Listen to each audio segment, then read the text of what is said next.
I'm Jillian Vogel from OpenCraft. I'm a DevOps open source engineer there. I'm Felipe Montoya from edX. I'm a CTO, basically, or Chief Fire. I want to say like I put away fires, but maybe I start them, I don't know. And we're here to talk about how to maintainably extend the OpenEdX platform. So before we and I'm gonna talk for a little while and talk about like the open close principle and give like a decision tree for how to sort of decide where your contribution should go. And then I'm gonna hand it over to Felipe to do like a deep dive. This is how they do plugins. Oh, am I standing too far away? Oh, I thought it was on. Yeah, it's on. It's got the green light and. Okay, you're right. How about? Okay, I'll try not to wave my hands around and interfere with the sound. So, but before we get started, I was wondering if we could get a show of hands of how many people are course creators?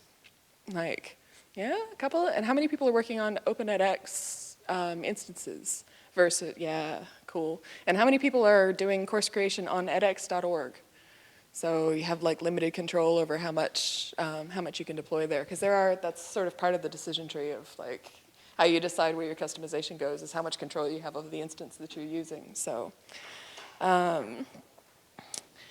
yeah, the first thing I wanted to talk about, and obviously edX and the architecture team have gone into detail about this, but the way that their policy is describing the system that we're working towards is an extensible core ecosystem. And so you've seen the slides with we're working towards a small core with plugins and extensions that basically do all the extension things. So we have a stable core, so the technical principle behind this is called the open closed principle, and it's basically open closed is that I'm going to read from Wikipedia. Software entities, classes, modules, functions, etc. should be open for extension but closed for modification. And so we basically we'll try to end up with a stable core that we don't do too much modifying to. Does that mean that the platform is perfect? No. Does that mean that edX aren't accepting changes like upstream to the core? No, that's not what that means. Does it mean that they're not going to be making more changes to the core either? No, the core will continue to evolve and we'll continue to work with that, but we're basically going to just try to reduce the scope of what it is that the core does and move features and specialty things out into separate plugins. And so this is something, and Nimisha stated this really well, they're looking for the community to help with this process because right now the core is huge and complex, and so there's a bunch of things in there that are going to need to be moved out. So they need help refactoring and enhancing the core and creating explicit abstractions and APIs and basically providing support for all the plugins that we're trying to write. And also, and I think this one's really important, is creating an ecosystem of extensions. So ecosystem is like the buzzword of the conference this year. I've been hearing it like almost every slide. So, and this is something we do have to figure out is like how to promote and how to advertise the extensions that we make and the customizations that we're providing. Because while still maintaining the control that we need to make the customizations that we need to make. And also note, edX are currently working on deciding what's going to be designated core, like what the core means and what extension means over the next few weeks. And so definitely watch out for the architecture hangouts for more information about that. And so yeah, Nimisha talked about it on Wednesday. State of the OpenEdX platform talked about it on Thursday, and also tomorrow at the Developer Summit, there's going to be more discussions about governance and future directions for the platform. So the big question is, if we're all writing extensions now, where does your contribution fit? And where your contribution fits basically depends a lot on how much control you have over the platform you're running on and where you want your change to go. So we have this decision tree that we've come up with of basically trying to figure out what are you trying to change, so where should it live? So custom course content, there's several options, and some have contribution pathways. So if you're writing course content and the change that you want to make is a course content change, you're basically on the left side of this graph here. So if you're writing a complex change and you've got like a complex application, and you need it to work with multiple LMSs besides OpenEdX, your best option is and maybe always will be LTI. So OpenEdX will be expanding support for LTI 1.3, but that's basically, we don't really have any more standards that are better than that at this point if you want to write course content for that. And some of the pros are you're not limited to the Python 2.7 and future 3.0 Django infrastructure, so you can write an LTI in whatever you like. You can scale your application independently from edX, so you don't need to run the service on the same servers as edX. Some of the limitations, it is a full separate app. It will need separate hosting and maintenance and all of that. The integration is limited. It's limited to authentication and grading. But it is a really well-established API, so it's very stable. You shouldn't have to rewrite it many times, and obviously you can use it elsewhere. And in my notes, so we'll publish the slides, obviously, and in the notes I've got some reference documentation if you're looking for more information about any of these features. And so, sorry, maybe that's as loud as I'm supposed to be. And so if you cannot install changes on the OpenEdX instance that you're running, you've got a couple of course extension options. You've got custom JavaScript applications, which, as we've seen from the descriptions of the Django front-end plugin people, there is a lot of power in just static files and what you can do with JavaScript, CSS, HTML. If you're going to end up reusing those components across a bunch of different courses, it's probably a good idea to host it somewhere separate so you don't have to keep separate copies in each of your courses. But yeah, there's a lot of things that you can do with that. External graders. So if you have any problems that you're giving to your learners, that you can automatically grade any sort of submissions. So, I mean, most of what we do with that is like code grading for code assignments, but I could see complex grading options where it's automatically graded text or even just plagiarism checks or things like that that can be automated. You can have external graders. They also need to be installed on a separate server, but those integrate with edX.org as well. You can also create custom course pages on edX.org and have like course tabs that are your thing and use HTML. And obviously there's limitations with that, but you can make it work. So if you do have the option of installing custom changes because you're running your own OpenEdX instance or you've got somebody hosting it for you, one of the nice ways to make changes to course content is creating a custom course tab. So that basically gives you a page inside of your course that can do whatever you want. It's a well-established API, and it's pretty stable to extend, so it'll work through future upgrades. And Xblocks, though, so I had a little bit of a shock when I heard that, they're like, what's the future of Xblock? Where is it going to go? I'm like, what do you even mean? Like, we need to keep Xblocks. So I think Xblock API will be around for a long time. There may be changes in how we try to build them, but Xblocks are going to be with us for a while. So, and Xblocks are still the most integrated and probably the easiest. I think they're the easiest way to write complex custom course content for the platform. There's limitations, obviously, with those. They're running in the same Python virtual environment as your LMS and Studio. And so if you have any common Python requirements with those, they've got to match versions. You basically so you're limited by what's there. But you can add your own dependencies. If you have extra things that you need to add, it's okay to do that. They run in the same LMS Studio process, so they can access privileged data, and they can also slow your LMS and Studio down if you're not careful. So they have a lot of power, but they also have limited access to the requests and the individual data that's there.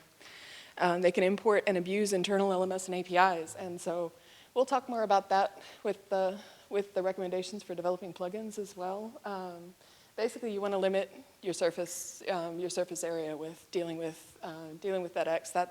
That's the main thing with trying to develop something that will work across LMS upgrades. As OpenEdX changes, the more contact points you have, deep embedded in the system, the more likely it is that things will break and you'll have to do redevelopment. And so they are going to be talking more about the future of Xblocks during the Developer Summit on Friday, tomorrow. And so if you've got opinions about that, it would be good to have your participation. So If you're not talking about customizing course content, there are a couple of different branches that you might want to customize. For look and feel for the whole site, there's theming, obviously. And theming has evolved. I'm not going to talk too much about it. And we have comprehensive theming, which is required for site-wide templates and JavaScript and style changes. And there's base templates, which are kind of a shifting target. And so what we recommend if you're going to customize a template is you can inherit from templates. So most of the, well, all of the main templates and some of the sub-templates have defined named blocks. And so if you're going to customize like a part of a page, make sure that the part that you're customizing is in a block. If it's not in a block, submit an upstream PR to make it be in a block, and then just inherit from that template so that you don't have to worry about all the changes that happen in the rest of the template. You only have to worry about the changes that you've just made, and upgrades will like be much, much easier. And edX is really receptive to changes like that. They're completely fine with adding blocks. You want to add a named block to a template, they're like, yep, that's cool, and they get those changes in quick. So it shouldn't be something that blocks your development too much. And so for extra fancy front-end changes, of course, we have the micro front-ends, which I'll talk about in just a minute. One of the best ways to really reduce the surface area between, like the contact points between your application and OpenEdX is to develop an independently deployed app. So independently deployed apps, they're good for big, large, complex. You want to do something really, really fancy that is separate from the OpenEdX system. It's going to talk to OpenEdX via the APIs. Now the APIs, so they're in their infancy. They don't provide everything that we need, but they're versioned. And so if you need something that's going to do more, work with edX to either expand the existing APIs, write some new APIs. The Django plugin apps also give an option of adding new APIs that don't necessarily exist in the system yet. But basically, you know that your independently deployed app, if it's talking to a specific version of an API, that API is not going to change. And so you know that your application is going to still work when you upgrade. And anything that you can do to improve the APIs that are in the platform will be completely welcome because everybody wants this. We're definitely needing it for the micro front ends. And we've all got a lot of common use cases around these APIs. We just need to get in and actually make them happen. So when to use them, it's when your requirements are large and varied, when all the data that you need or could be made available by the REST APIs. Or if you need to integrate with an OpenEdX instance, but you can't install your code directly on the servers, like if you're using a hosted option that doesn't let you install custom code, you can install this on a separate server and then just interact with it. Or if you want to write something that isn't in Python and Django, you want to go do anything else, an independently deployed application, you're not limited by the OpenEdX Python requirements. And yeah. The pros, we talked about those. They're like, you get loosely coupled code, which is durable. And there's an ongoing discussion with the edX architecture about what these REST APIs should look like. And so that's evolving and changing, but there are some really good examples of existing APIs in the system that you can model your changes on. And one of the things that we want is webhooks, so like event triggers and things like that. And so that's stuff that will be coming as our needs become clearer and the APIs improve. Micro front-end plugins. We had a really great talk from David Joy and the architecture team about the work that's being done on those front ends. So we've got some really good examples of how to do them now. And so I think it was, so I've heard two different things, and correct me if I'm wrong. I heard that we have micro front-end plugin apps in Ironwood. We don't have to wait for Juniper. We got to wait for Juniper. That's cool. Yeah, you got to draw the line. But yeah, it's in there and it's happening. And so we do have existing code in master to look at. They are fully static applications, and like what I find exciting about fully static applications is you can deploy them without having to restart anything. You just you need to deploy a change, you just deploy the change. And it just shows up immediately. I think it's the first step towards having like a push button install for a front end, like what you could do with WordPress. You could do this with these static applications because it just needs to know where the file is, and the file needs to be accessible, and nothing needs to be restarted. The system doesn't need to be notified. Like, it's just there. So that is very cool. So yeah, if you missed that talk, definitely check out the video because that was really informative. And I think there was even there was a tutorial on Tuesday. So there's like a cookie cutter edX Create React app to get you started. So before I get into the Django plugin apps, I wanted to talk about, because we're running in Django, there are a lot of sort of built-in Django kinds of things that we can do that don't really have anything to do with edX at all. And so if you develop custom plugins that use these technologies, edX changes, it doesn't matter. You got to follow Django changing, but it's pretty stable, and lots of people will jump up and down if that changes. So the Django options are like storage backends. Authentication is like Django Social, which did go through a major upheaval like in the last couple of releases, but it's okay now. It's okay now. It's okay to customize. And middleware. So middleware gives you access to the request at the base level. So if there's anything really crazy site-wide you need to do to the request, Godspeed, but you can do that with middleware. The registration form, so if you've got custom fields that you want to add to the registration form, you want to make sure that you pull phone numbers from your students or country codes or anything like really custom, you can do that very easily just through configuration and just with a little bit of code. The payment processors architecture in e-commerce is also designed around plugins. I don't think we haven't actually built any custom payment processors, but I know that it is possible. So if you want to add Alipay or WeChat or any of that, I would say if you're going to do that though, totally contribute it upstream because everybody wants these. And so everybody wants to be able to pay with all of these different payment processors. So it'll definitely get accepted if it works. And then analytics reports. You can write your own custom analytics reports that can be downloaded from the analytics API. So if there's things that you want to pull out of the existing data that's in there, there's basically hooks in the insights and the analytics pipeline for generating those reports and then getting access to them via the API with pretty minimal changes. So again, my notes, I've got like details about which configuration flags you need to modify to get to those different things. So check those out if you're interested. And the star is the Django app plugins. We love the Django app plugins. We're so pleased to see this added to the platform. Being able to drop in an application just by installing it, saying this is a plugin, and OpenEdX picks it up and hooks up all the things that it needs to hook up. So if you've got custom URLs, your URLs end up at the bottom of the list, but you have custom URLs. The integration is well documented. The whole process is growing. So you have URLs and signals and settings. You still have to be aware that you're not interfacing too heavily with the existing OpenEdX libraries. So one of the things that's also coming is sort of a definition of what's a Python API of the OpenEdX system. So what's okay to call in the main core system, and what's gonna remain constant as we move through. And yeah, again, that stuff's still evolving. So, but Felipe will be talking about ways to basically make sure that your plugins are easier to upgrade, minimizing the area that you need to change when you do.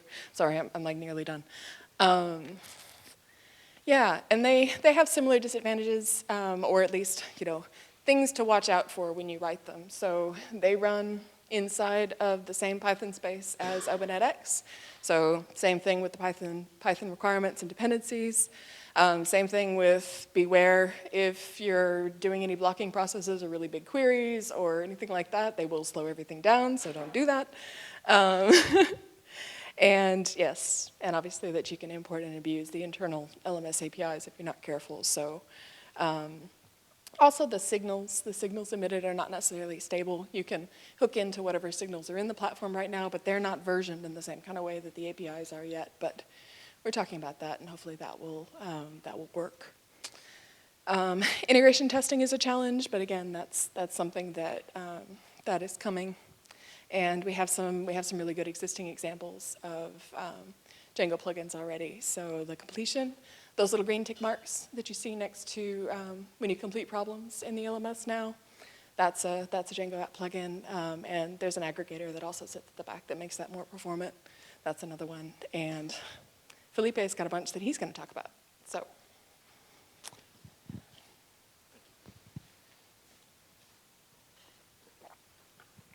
Okay, so hi everyone. I'm going to dive a little deeper into what the Django plugins are. So let's start with what are those? So basically, what we're talking when we're talking about Django plugins in the platform is automatic support for Django app plugins.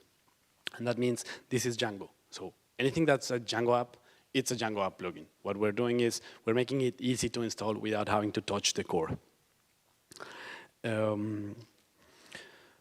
This comes back to the open-close principle.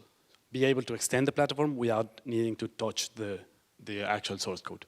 I put a link there on the edX platform tree master to the exact place where these plugins are defined within the platform. So if you want to go deep in the code, well, there's a good place to start. Why do we want plugins? Okay, there are plenty of reasons, and we've mentioned and the buzzword around the conference is that plugins are great. And why is that? Well, they have a very stable API, and you're free to do things in there, so they are easy to maintain. You can do your own logic there, and nothing at the edX core is going to break it if you take the correct precautions. This drives maintainability up. And it also drives forking down, because now you can add things to a platform and change the way the platform behaves without having to fork. But this especially allows you to change things without asking for permission. Who cares if edX.org doesn't want this plugin? You do it and you create it and you install it and you're on your own. So it drives flexibility up, and you can do anything that you want in there.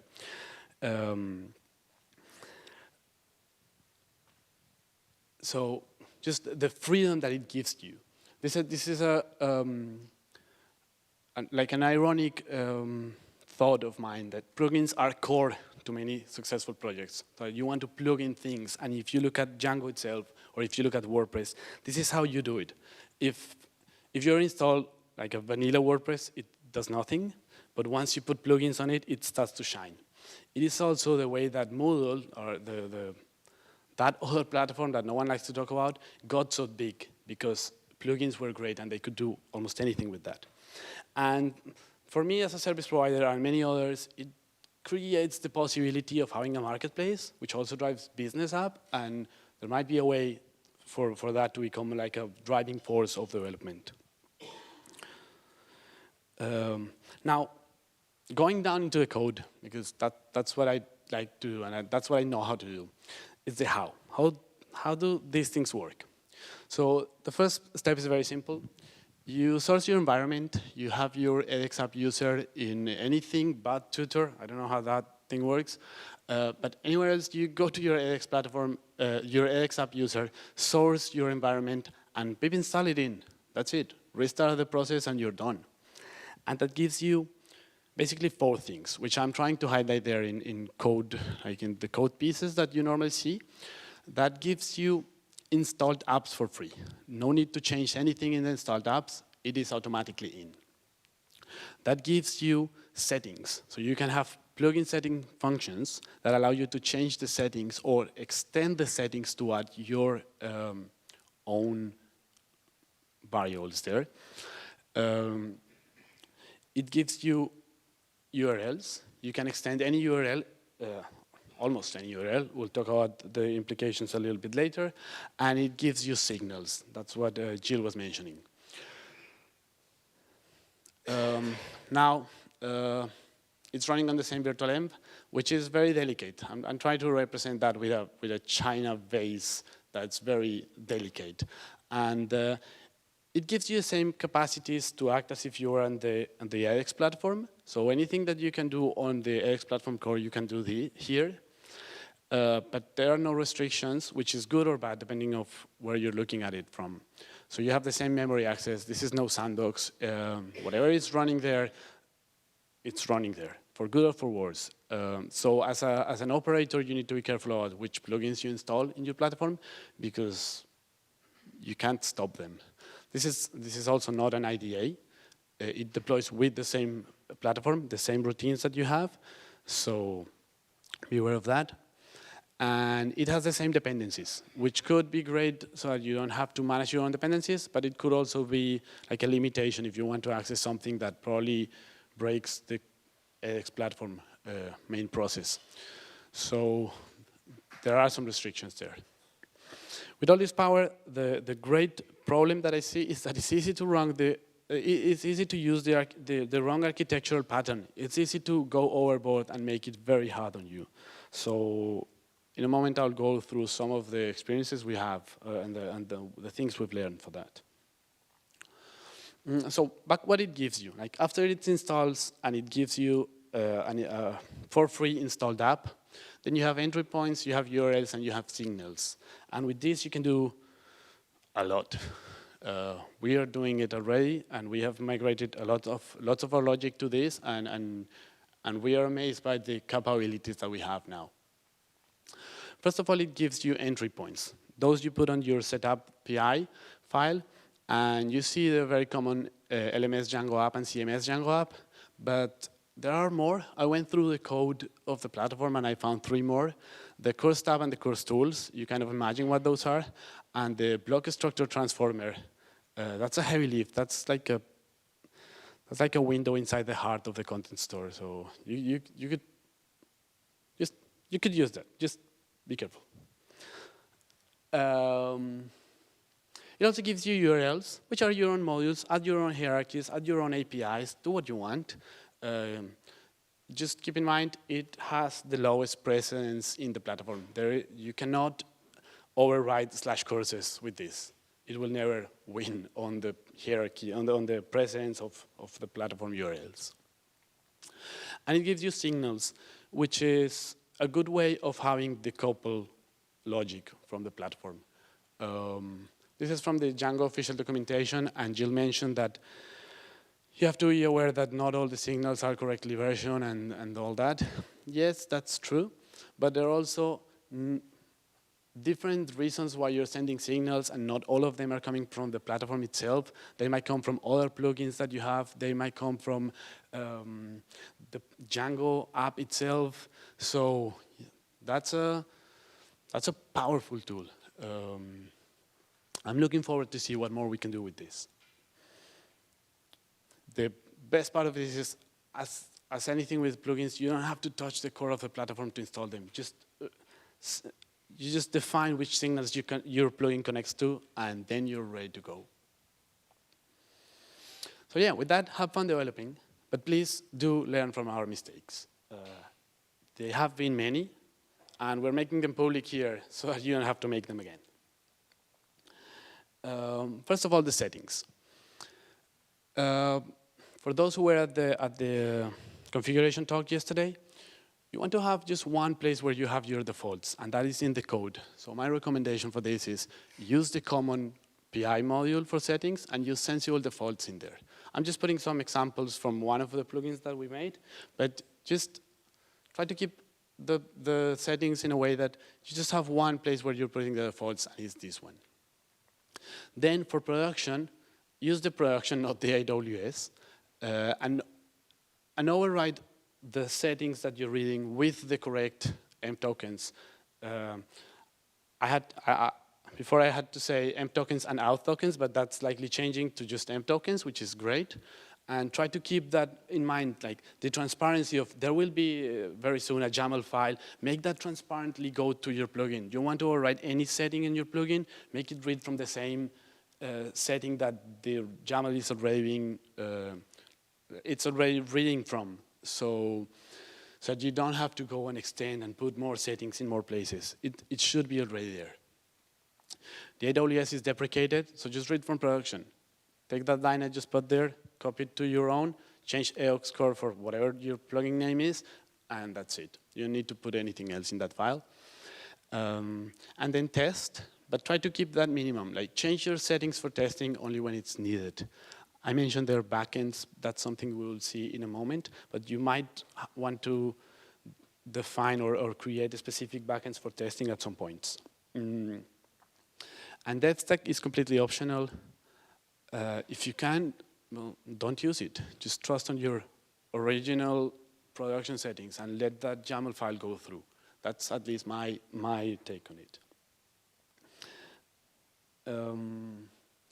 So that was lesson number 1. Mind your settings. Then the second one is code separation, and Jill put it very elegantly when she said, reduce your surface area. So you want to do these great things, and you want to access all the code that's available for you in edX platform. You can, technically you can, but then there are different versions. The edX code is always, the edX platform code is always changing, and you need to be able to support perhaps different versions. What if someone is running your plugin on Ironwood and someone else is running it on Hawthorne? For this, we came up with this solution, and I was happy to see that independently, OpenCraft did something very similar to what we did. So at least 2 independent teams came up with the same idea, which is based on Django. But that is separate your accesses to the edX platform code through what we call plug-all backends.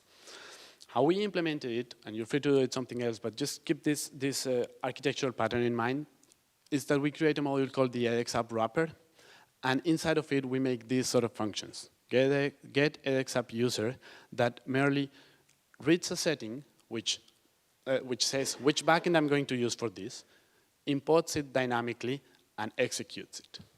That's it. That's the code I need to load.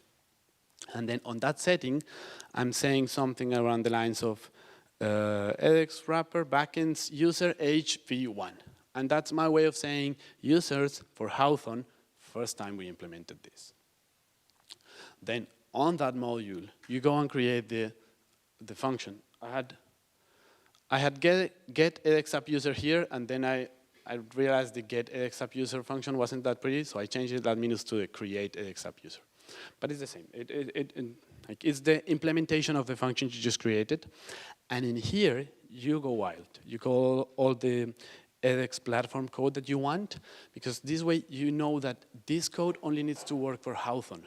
Whenever you want to make it work for Ironwood, you create a new one. You don't have to change this one. You just create a new one that works for Ironwood. And then the next one, you make it work for Juniper, and for Koa, and for whatever. And then you keep backwards and forward support for anything that you need. And yeah, so this lets you live in peace, knowing that you can have the same results in different versions of the platform. Also, as a side note, in 1 year time, when we're looking at the next conference and you have made all these great plugins, we can go and look into the edX wrapper directories of your plugins, and that would be a list of what we're extending in the platform and exactly what we need to support inside of it. I would like to have this, but I actually went ahead and made an extension point for myself here and there and there, and that's what I want to have the platform core support. So I'm looking forward to read all your edX wrapper modules and see where do you want to extend the platform. Third lesson is test your own logic. You have to focus on the unit test because the integration tests might not be possible. So yeah, test it through because you don't really know what's going to happen in the next versions and with the next wrapper that you make for the next named release. Now, the second step I mentioned there is that it might not be possible, but the third one is find a way to make it possible and then make a PR and ping me, because I want that to happen. It's just we haven't solved that one yet. Circle CI, Travis CI, or your own Jenkins. We are doing it on Circle CI, and we are testing all the logic for all of our plugins, just not the part that touches edX, so that our test runs in 2 minutes, not 2 hours. Yeah, this is your safety net, so do it. And then target for a release. Do a real release. Use semantic versioning. Like just use that stuff. Use one version. It won't take you long, but it makes it like a formal process of releasing your code. By the way, add a manifest so that you're not forced to pip install in an editable mode. And add a license. If you add a license, that means you're allowing other people to reuse your code. If you don't, that's not necessarily on the public domain. And as an operator, I shouldn't trust a plugin that doesn't have a license in it. So please do. And even consider registering on PyPy.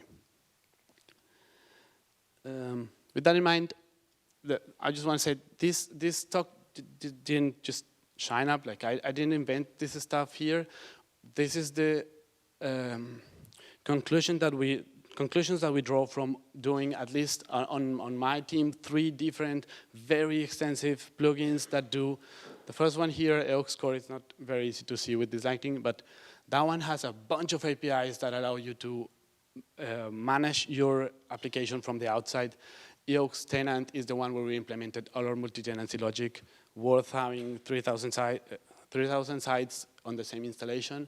And SEP OpenEDX is one for having an integration with the SafeExam browser, which is a very cool project for in-campus exams.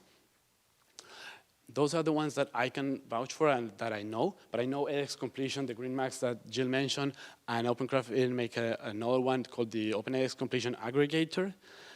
And all that is very powerful logic that now can be decoupled from the platform. So this is where we are coming from. And we hope to see this list grow tremendously. Now, some ideas for the future. And I still have a lot of questions, which I don't yet have answers for, but I hope that we will together figure that out. And those are, like, how do I merge this back? How do I contribute this in a meaningful way? Like, will there be like a list of OpenEDX plugins? I don't know. I really have no answer for these questions, but that's what I want to see happening.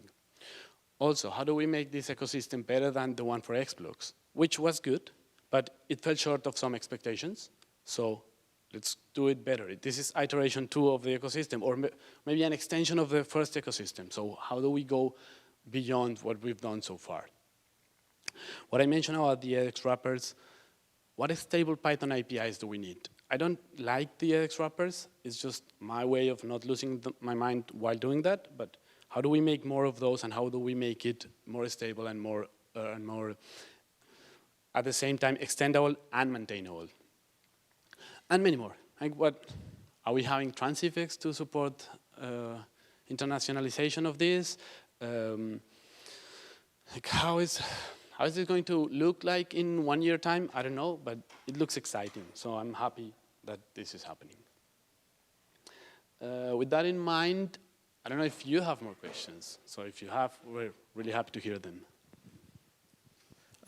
So we're recording, so please wait for the mic before you ask any questions.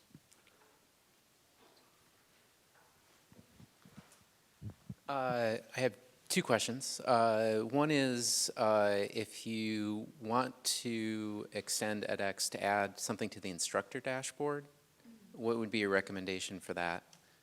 Yeah, and that's definitely a big use case for a lot of people.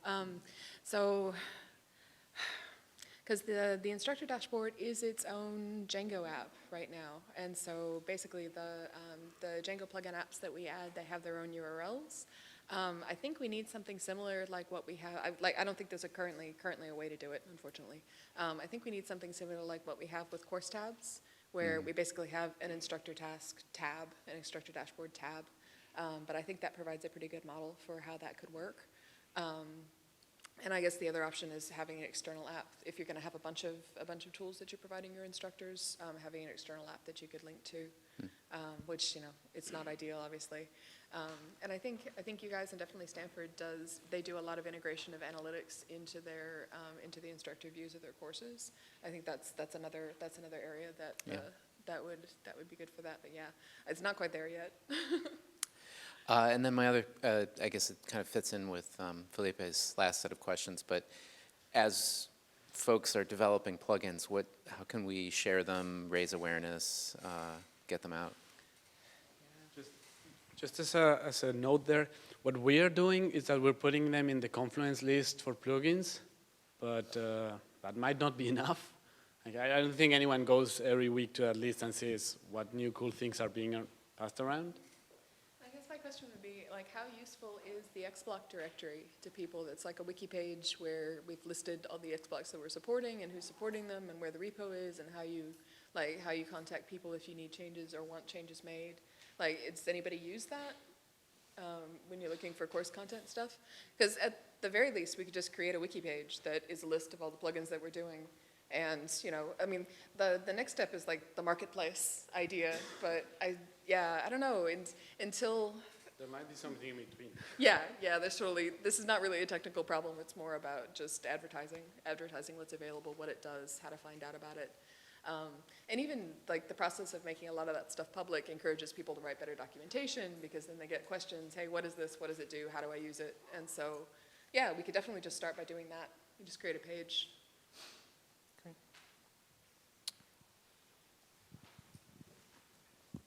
Hey, Felipe, you were talking about how you have these wrappers that seem like essentially a layer of abstraction between your plugin and the kind of internals of the platform itself. If you could design a system to make it so that wasn't necessary, what would it look like? You know, what would be ideal there instead of having to do that? Yeah. So I mentioned there that there might be a way to have some stable Python APIs that we can call upon and especially trust that will be maintained over time and that they are correctly versioned. And that could be even from a technical standpoint, that could be a plugin that we can call upon and say, like, I want those extensions and that it's well supported. So that kind of is where the line is at. Something that we can trust, that we can build upon, and it's not going to be destroyed or changed in a breaking change in the future. Yeah, something that's versioned like the REST APIs are versioned, I guess.